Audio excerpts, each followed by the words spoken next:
Hello friends, मैं अंबिका कुमारी स्वागत करती हूँ आपके अपने चैनल पे। तो मॉडर्न हिस्ट्री को हम डिस्कस कर रहे हैं और हमने अपना पहला चैप्टर कवर कर लिया है। अगर नहीं देखा है तो जाके प्लेलिस्ट में ज़रूर देखें।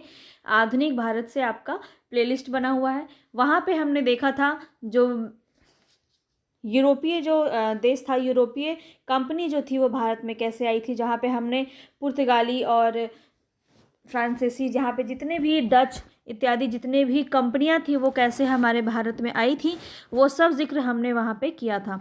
तो वहाँ से आपको एक भी क्वेश्चन बाहर नहीं मिलेगा। जितने भी क्वेश्चंस आपके वहाँ से बनते हैं हमने उसको कंप्लीट कवर किया था।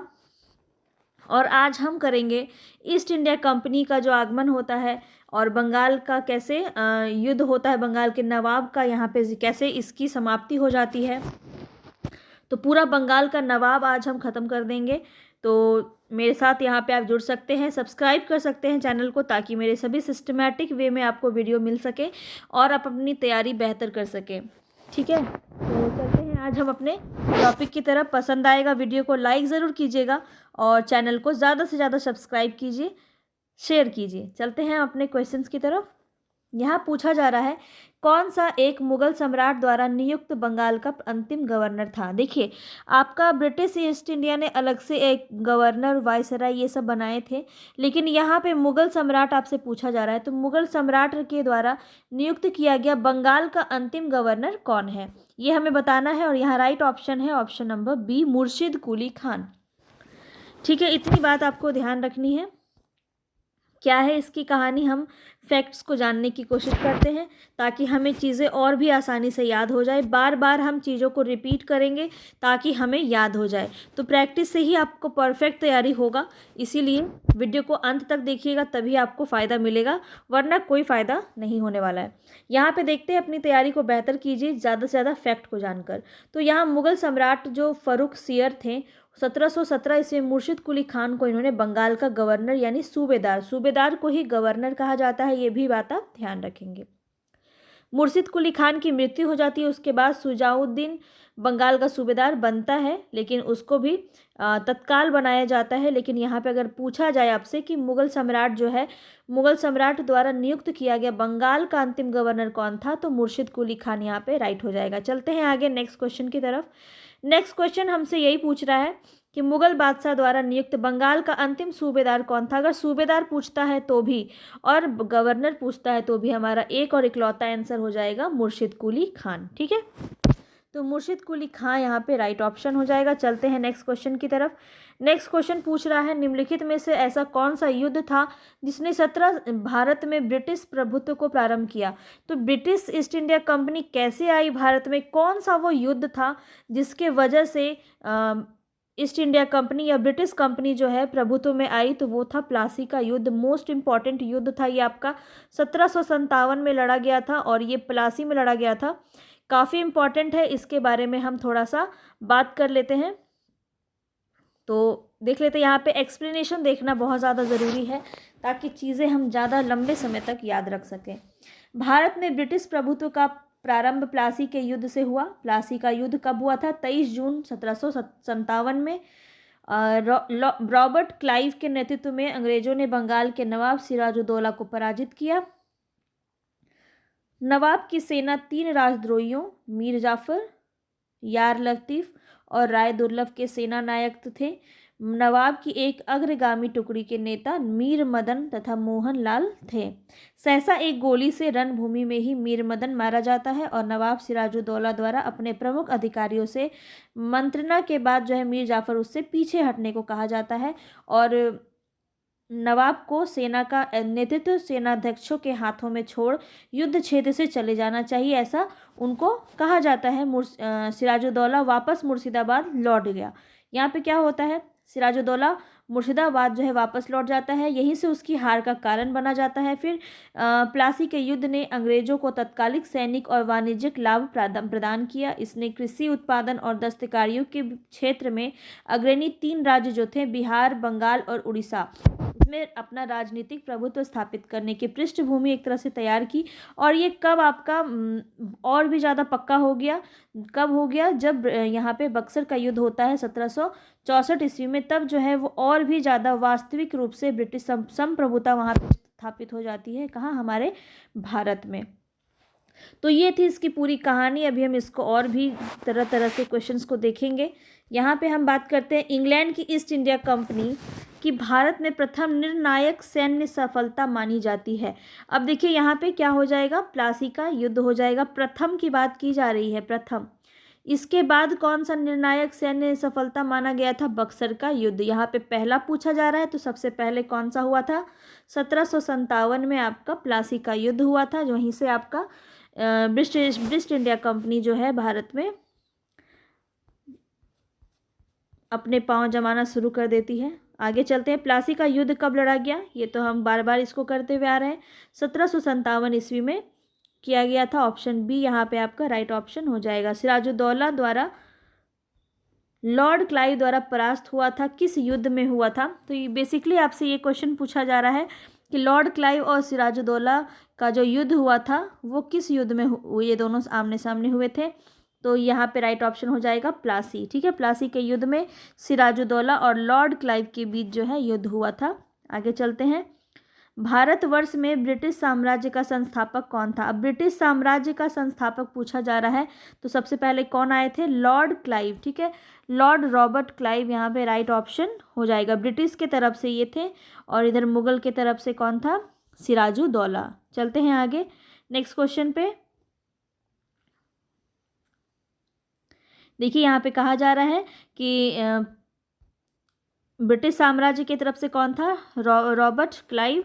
और प्लासी का युद्ध हुआ 23 जून 1757 में। बंगाल के नवाब सिराजुद्दौला को पराजित करके पहली बार भारत में ब्रिटिश प्रभुत्व की नींव रखी गई। ठीक है, तो यहाँ से आपको समझ में आ रहा है। अब यहाँ पे देखिए कि बहुत ही इंपॉर्टेंट क्वेश्चन है ये, आपका कई बार पूछा जाता है कि कौन सा ऐसा जो है गवर्नर था, या कौन सा ऐसा, हाँ गवर्नर ही कहेंगे, जन नेता के रूप में उभर के आया था जिसको स्वर्ग से उत्पन्न सेनानायक कहा जाता है। तो किसने कहा था? ये विलियम पीट ने कहा था। ठीक है, विलियम पीट ने कहा था कि कौन है? रॉबर्ट क्लाइव है, जो वो स्वर्ग से उत्पन्न सेनानायक उन्हें कहा जाता था। तो आपसे क्वेश्चन पूछा जाए कि स्वर्ग से उत्पन्न सेनानायक किसे कहा जाता था? तो रॉबर्ट क्लाइव को कहा जाता था। आगे चलते हैं, प्लासी का युद्ध मैदान कहाँ स्थित है?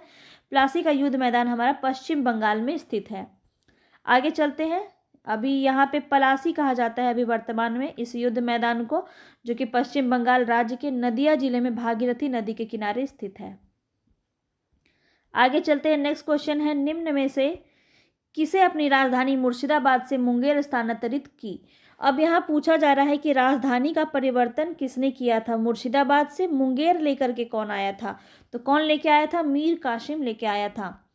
क्या है यहाँ पे देख लीजिए, मीर कासिम अपनी राजधानी मुर्शिदाबाद से मुंगेर ले गया। संभवतः यह मुर्शिदाबाद के षड्यंत्रमय वातावरण तथा कलकत्ता से दूर रहना चाहता था ताकि अंग्रेज का हस्तक्षेप अधिक ना हो सके, इसलिए वो क्या करता है? स्थानांतरित कर देता है।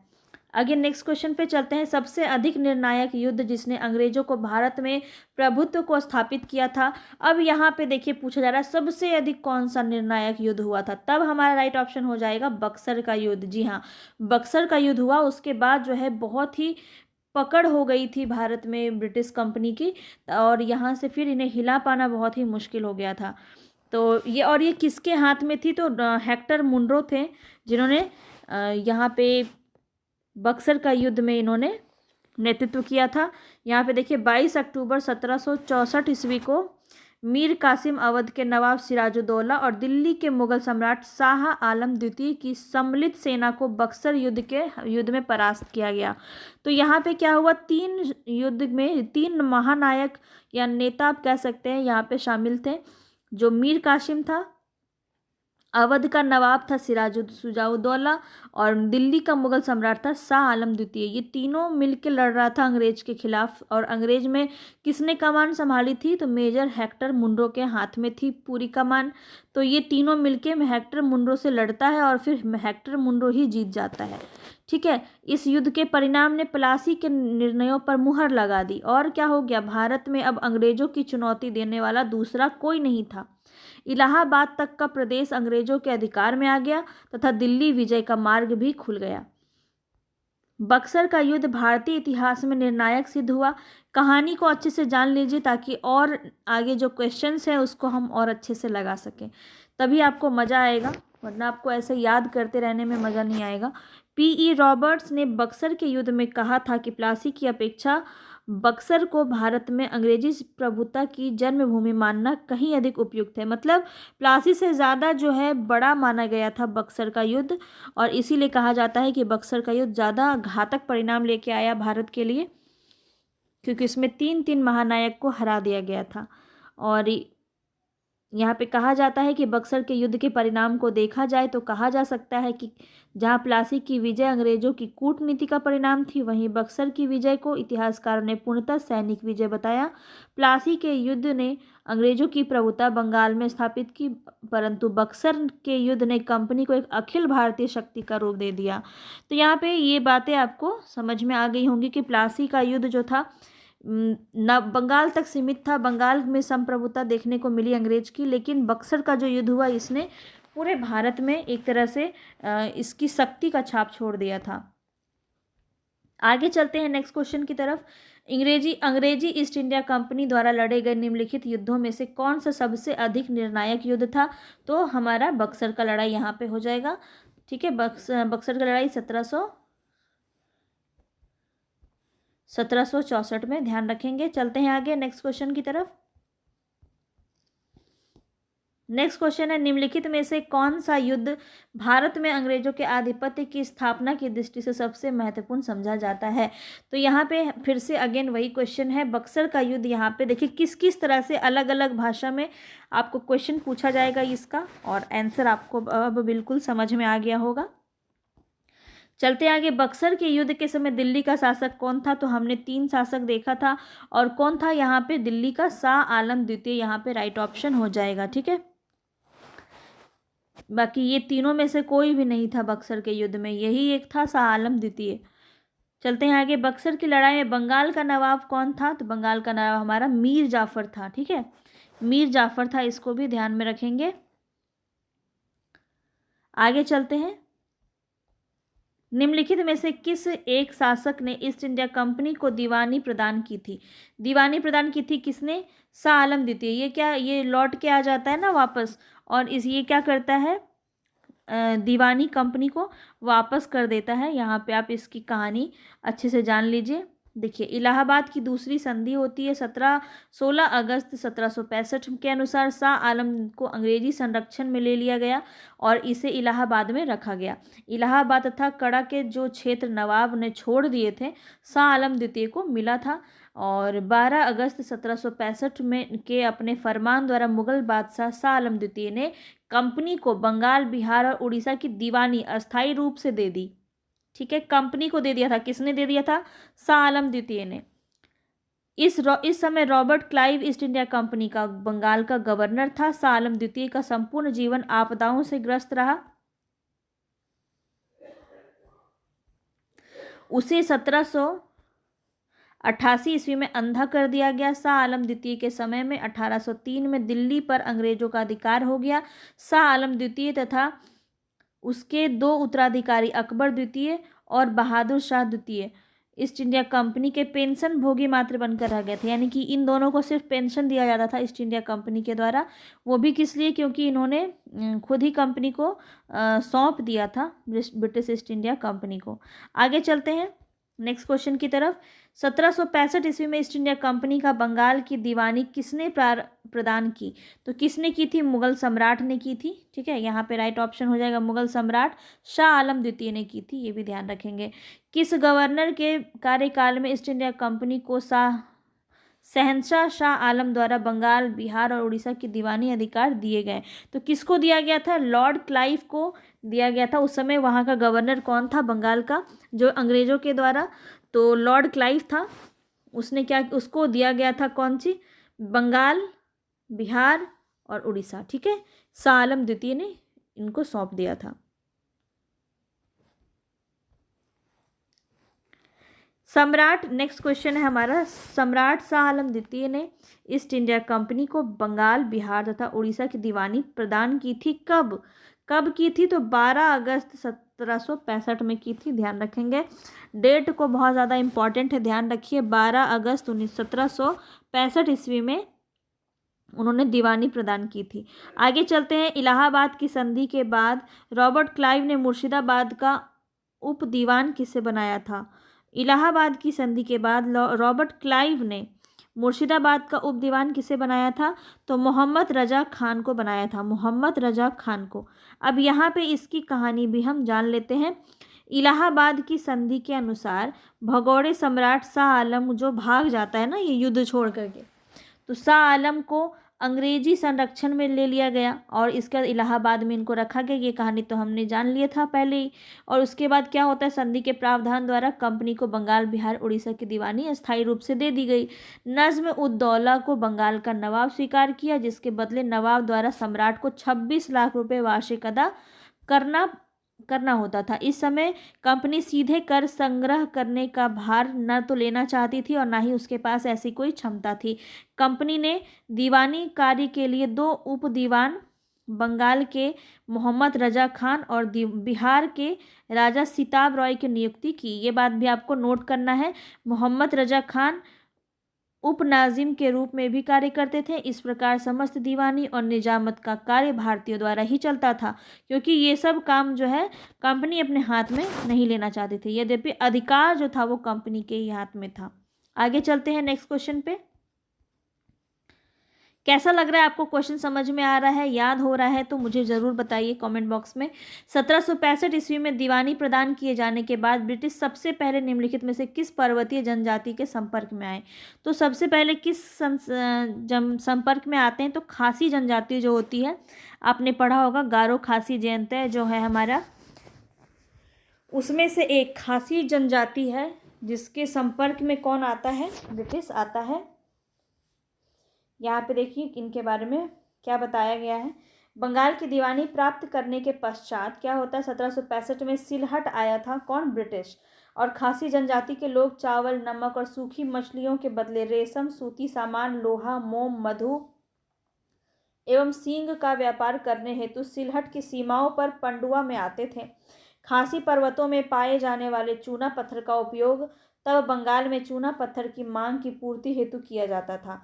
कुछ समय पश्चात ईस्ट इंडिया कंपनी के ब्रिटिश अधिकारी चूना पत्थर का व्यापार करने लगे, जिससे वे खासी जनजाति के संपर्क में आए। आगे चलते हैं। अवध सल्तनत के हिंदू नायाब वजीर के संबंध में कथनों में कौन सा कथन सही है? अब यहाँ पे कथन से संबंधित क्वेश्चन है, देख लेते हैं। राजा टिकैत राय नवाब आशफुद्दौला के अर्थ मंत्री थे। ये बात आपकी बिल्कुल सही कही गई है। अवध के नवाबों के राज्य में सामान्यतया कतिपय हिंदू जातियों के लोगों को उच्च स्थान प्राप्त था। ये भी आपका बात बिल्कुल सही है। तो यहाँ 1 और 2 दोनों ही आपका सही है। Right option, option number C. ठीक है, आगे चलते हैं। 18वें शतक में भारत में लड़े गए युद्धों को का निम्नलिखित में से सही काल क्रमानुक्रम में आपको बताना है कि पहले कौन सी लड़ाई आपकी हुई। तो यहाँ पे आपका ऑप्शन बी बिल्कुल सही है। अंबर युद्ध, फिर प्लासी युद्ध, फिर वांडे युद्ध, उसका बक्सर युद्ध आपका होता है। कब? और इसका आप डेट को अच्छे से जान लीजिए। देखिए, अंबर युद्ध होता है 1749 में, अगस्त 1749 में। इसका आप स्क्रीनशॉट ले सकते हैं। देखिए मैं इसको ऐसे कर देती हूँ, आप इसका स्क्रीनशॉट ले लीजिए। अंबर युद्ध 1749 में, प्लासी का युद्ध जून 1757 में, वांडीवास का युद्ध होता है 1760 में, और बक्सर का युद्ध 1764 में। किस किस के बीच हुआ ये सब आप यहाँ पे देख सकते हैं। इसका स्क्रीनशॉट आपने ले लिया होगा। चलते हैं आगे नेक्स्ट क्वेश्चन में। उन फ्रांसीसी सेनापति का नाम बताइए जो 1760 के वांडीवास युद्ध में पराजित हुआ। तो अभी इसमें आपने देखा काउंट लाली जो थे, काउंट लाली, इनको इस युद्ध में पराजित हुआ था ये। ठीक है, फ्रांसीसी सेनापति का नाम बताना था इसमें आपको, जो वांडीवास युद्ध में पराजित हो जाता है। तो इसकी व्याख्या हमने ऊपर देखी। वांडीवास युद्ध में 1760 में किसने किसको हराया? तो ब्रिटिश ने फ्रेंच को हराया, ऑप्शन सी यहाँ पे आपका सही हो जाएगा। ब्रिटिश ने फ्रेंच को हराया 1760 में। आगे चलते हैं नेक्स्ट क्वेश्चन पे। नेक्स्ट क्वेश्चन है 1760 के प्रसिद्ध वांडीवाश का युद्ध अंग्रेजों द्वारा किसके खिलाफ लड़ा गया? किसके खिलाफ लड़ा गया था? तो अभी हमने देखा ब्रिटिश और फ्रांसीसी, तो यहाँ फ्रांसीसी आपका राइट ऑप्शन हो जाएगा। आगे चलते हैं, निम्नलिखित में से कौन सा युग्म सुमेलित है? तो यहाँ पे हम देख लेते हैं सही सुमेलित कौन सा है। तो एक ही आपका सही सुमेलित है यहाँ पे, वांडीवाश का युद्ध फ्रांसीसी और ईस्ट इंडिया कंपनी के बीच में हुआ था। ठीक है, इसको हम देख लेते हैं यहाँ पे क्या कहा गया है। बक्सर का युद्ध 22 अक्टूबर 1764 में अवध के नवाब सिजाउद्दौला और मोहम्मद शाह आलम और मीर कासिम की संयुक्त सेना के बीच हुआ था और अंग्रेजों के मध्य हुआ था, ये बात तो हमने देखा। और वांडीवाश का युद्ध 22 जनवरी 1760 को अंग्रेज और फ्रांसीसी के मध्य हुआ था। इस युद्ध में फ्रांसीसी की पराजय हुई थी और पराजय भारत में उनके पतन की शुरुआत थी। जलियांवाला का युद्ध जो हुआ था 13 जनवरी 1849 को लड़ा गया। इस युद्ध में अंग्रेजी सेना का नेतृत्व लॉर्ड गफ ने किया था तथा सिख सेना जो है शेर सिंह के नेतृत्व में यह लड़ाई लड़ी गई थी। और यहाँ पे आप देखिए इस युद्ध के समय भारत का गवर्नर जनरल कौन था? लॉर्ड डलहौजी था, ये भी बात आप ध्यान रखेंगे। खुर्दा का युद्ध 1795 ईस्वी में निजाम के विरुद्ध मराठों द्वारा लड़ा गया, जिसमें निजाम की हार हो गई और इसी में आपका सही था ऑप्शन नंबर बी। चलते हैं आगे नेक्स्ट क्वेश्चन पे। इनमें से निम्न में से किसने भारत में अंग्रेजों का सर्वाधिक विरोध किया? भारत में अंग्रेजों का सर्वाधिक विरोध किसने किया था? तो मराठाओं ने किया था। सबसे ज़्यादा जो मुश्किल हुई थी वो मराठा को झुकाने में हुई थी। ठीक है, तो इनको दबाना मुश्किल था काफ़ी ज़्यादा। यहाँ पे हम देखें तो इनका जो युद्ध हुआ था, भारत में अंग्रेजों का सर्वाधिक विरोध मराठों ने किया था। ठीक है, 3 आंग्ल मराठा युद्ध के बाद मराठा शक्ति को दबाया जा सका। मुगल साम्राज्य के खंडहरों पर मराठों ने अपनी साम्राज्य की आधारशिला रखी। उन्हीं परिस्थितियों में अंग्रेजों ने भी लाभ उठाया। प्रथम आंग्ल युद्ध जो हुआ था, आंग्ल मराठा युद्ध, अंग्रेजों को मुंह की खानी पड़ी, मतलब वो हार जाता है। सालबाई की संधि से प्रथम युद्ध बंद हुआ था। वेलजली, उस समय जो गवर्नर था वेलजली ने 1802 ईस्वी में अपने सहायक संधि के जाल में पेशवा को बांध लिया और 1818 में लॉर्ड हेस्टिंग ने मराठा को रही शक्ति को समाप्त कर ब्रिटिश सर्वोच्चता की प्राप्ति यानी स्थापना की। तो इस तरह 3 युद्ध के द्वारा जो है मराठाओं को इसमें हराया गया था, तो काफ़ी मशक्क़त करनी पड़ी थी। तो यहाँ पे आपका जो है बंगाल की लड़ाई में आपका यहीं तक ये क्वेश्चन आपका फिनिश होता है। तो हमने देख लिया पूरा जितने भी बंगाल के नवाब थे, जो युद्ध यहाँ पे लड़ाई किया गया था। तो इस दरमियान आपके इतने ही यहाँ से क्वेश्चन आपके निकल के आते हैं जो हमने कंप्लीट कर लिए हैं। अब नेक्स्ट जो है हम पंजाब और मैसूर का जो युद्ध हुआ था उस पर हम क्वेश्चंस लेके आएंगे। और तब तक आप इसको 1 से 2 बार अच्छे से प्रैक्टिस कीजिए तो आपको सारी चीज़ें अच्छे से याद हो जाएंगी। हमने पूरी कहानी को लेके चला है ताकि आपको हर एक चीज़ याद हो जाए। और चैनल आपको पसंद आया हो और तो ज़रूर वीडियो को लाइक कीजिए, क्योंकि आपको अगर इससे कुछ भी सीखने को मिला है तो आपको एक लाइक तो बनता है। लाइक कीजिए, ज़्यादा से ज़्यादा शेयर कीजिए और चैनल को सब्सक्राइब कीजिए। मिलते हैं नेक्स्ट वीडियो में, तब तक के लिए धन्यवाद।